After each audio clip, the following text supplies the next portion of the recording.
Ghost Beast! Ghost Beast. Ghost Beast! Hello and welcome to Ghost Beast!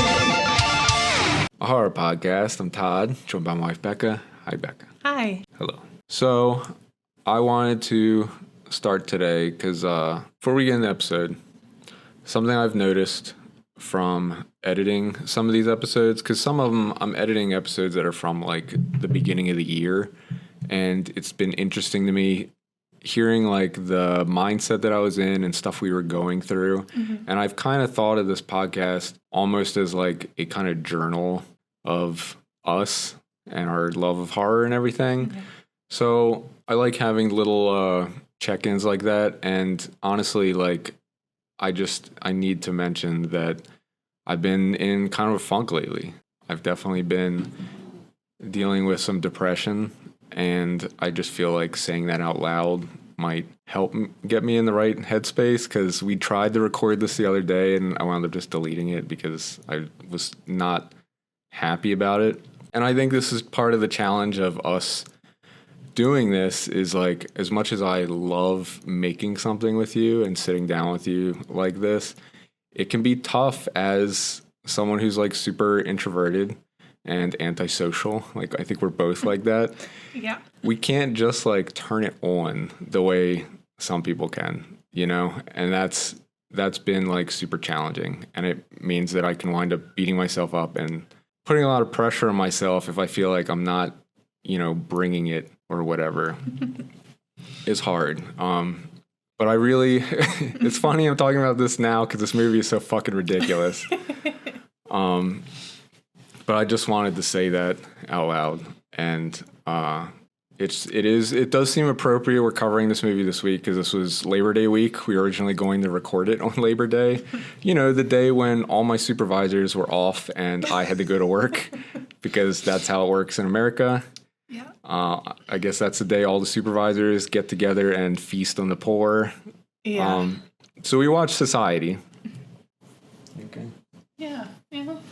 So this is from 1989, and it's directed by Brian Usna, I think. And I noticed that he directed like a lot of stuff kind of in line with this. He directed like The Dentist and some Reanimator sequels and stuff. I think he also directed Return of the Living Dead Part 3. So it just seems like that's the lane he's kind of in.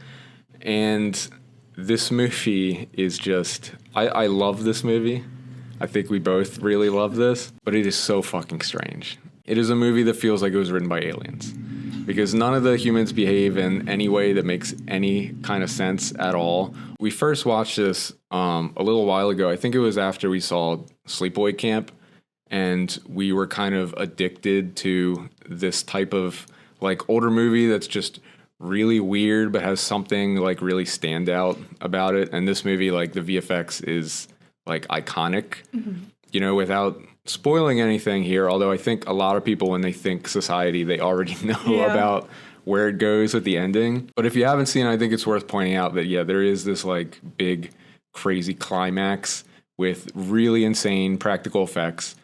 And it almost feels out of place because the rest of the movie is just so nonsensical. Yeah, it's very bizarre. It's like almost surreal because it's so strange. Like everything is so exaggerated.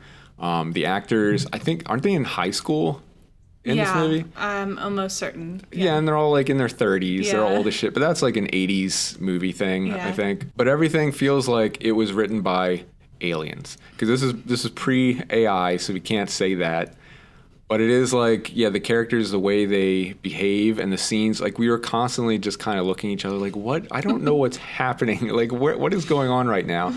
And it does feel like it tries to package it with this, you know, very anti-capitalist message. It's like very much about the class war between the rich and the poors in like a very literal way. But it's like, I don't know. There's something about it that feels almost like kind of punk rock and like very progressive, but it's just, yeah, it's packaged in a way that is just strange. I don't know how else to describe it. Like, it is just fucking nonsense. And I really think like without the ending, it would just be like a movie that is lost to time. I think the ending is like the thing that carries this movie. Like, how did you feel about it watching it again? I think I still love this movie a Yeah. lot. Like, the special effects are just so wild, and I think it's Screaming Mad George. Yeah, I think that's his name. Yes. All Japanese VFX artist. yeah, but it seems like all special effects artists have like crazy names. Yeah, there's a lot of them. But they're just without I guess getting into spoilers. It's just it's so impressive from like an artist point of view. Just like Yeah.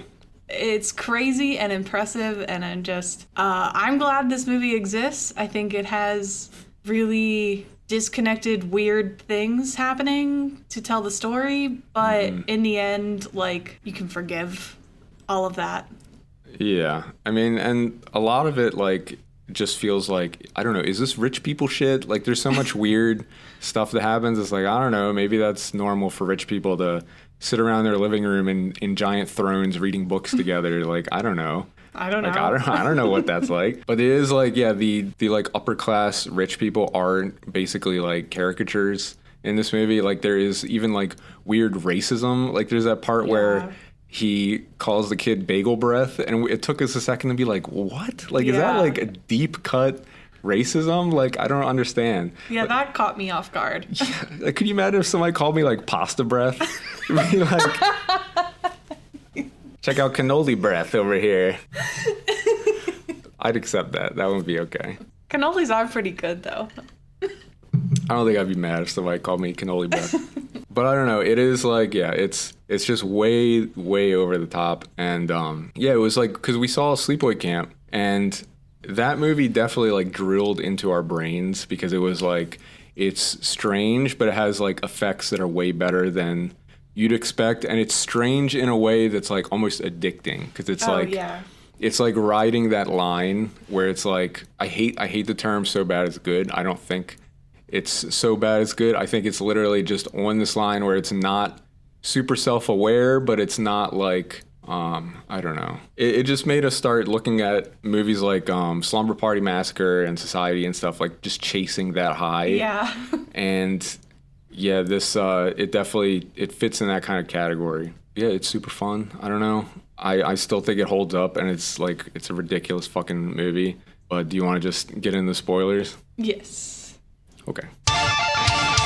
So when people talk about Society, they're talking about the ending, really. Yeah. Because let's be real. Like, the movie, it's just like, it is just flopping from one scene to the next, and you're just kind of barely hanging on to any semblance of a plot or characters or anything until you get to the shunting at the end. Yes. And there are weird like hints along the way with it's like weird body horror shit, you know, like it just feels like, yeah, something is off. Yeah, there's that like shower scene where you said she had the front butt. The front butt and the back tits. Yeah.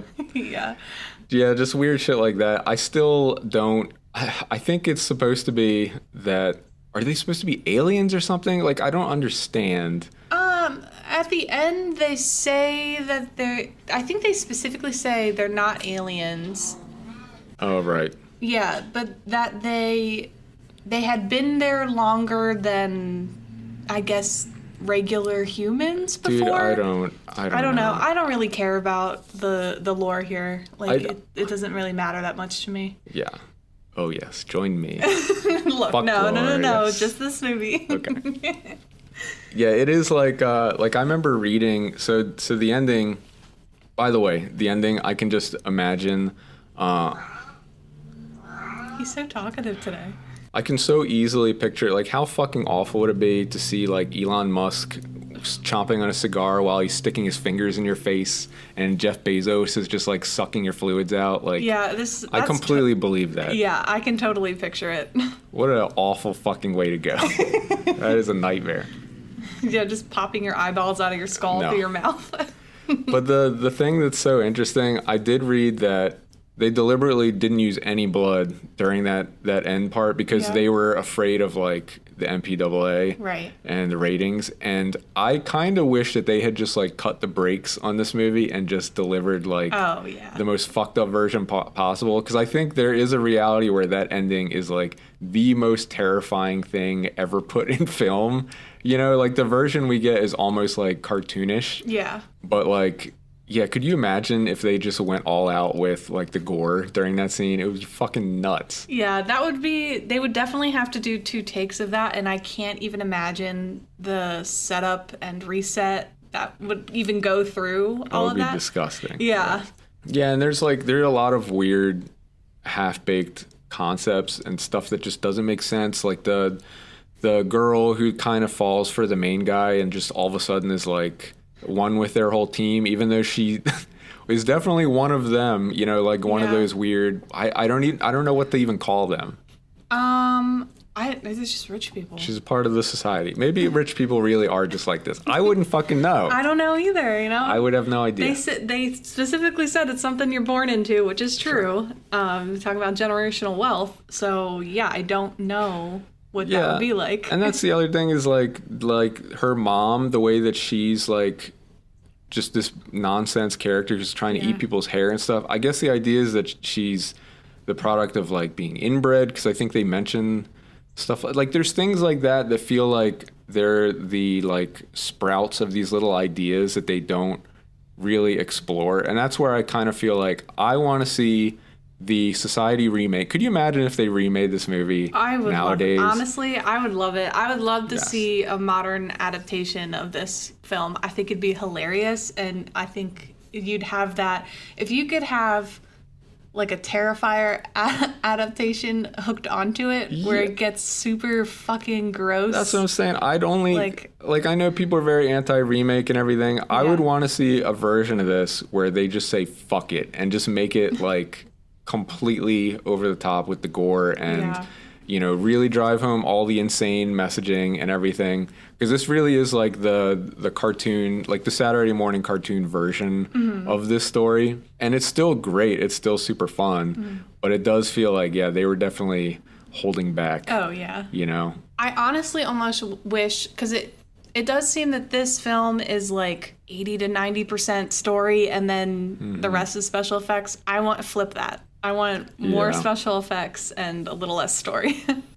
Yeah, I would be down for that. Yeah, it's still fun, still ridiculous. I think the movie in general is maybe not the greatest movie, but as a like vehicle for the special effects, it's fantastic. Yeah. And it has a bizarre sense of humor. Like the whole part at the end when his parents and his sister are like combining body parts, and it's like, I guess so I am a gross. butthead. Like That was so funny though. just so weird. That creature was just so grotesque and so on point. Like, I'm not gonna lie, when they show the mom with the like big buff arms as legs, like that was very unsettling. Oh, It's like just so weird.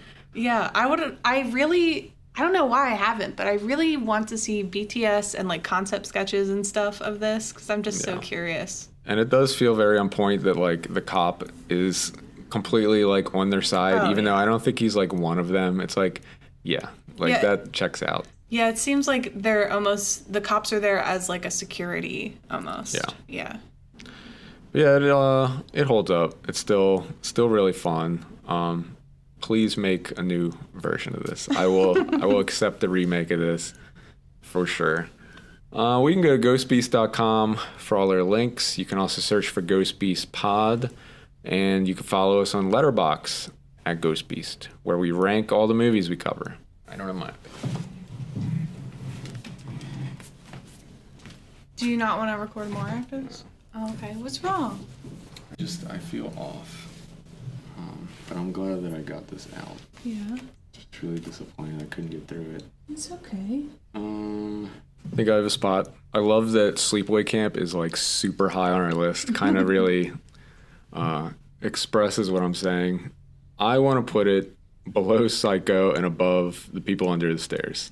Yeah, I think that works. That puts it number 13 on our list. Totally fine with that.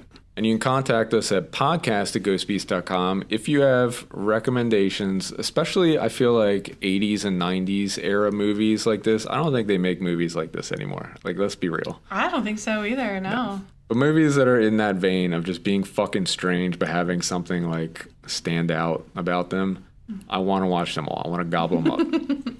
So please let me know.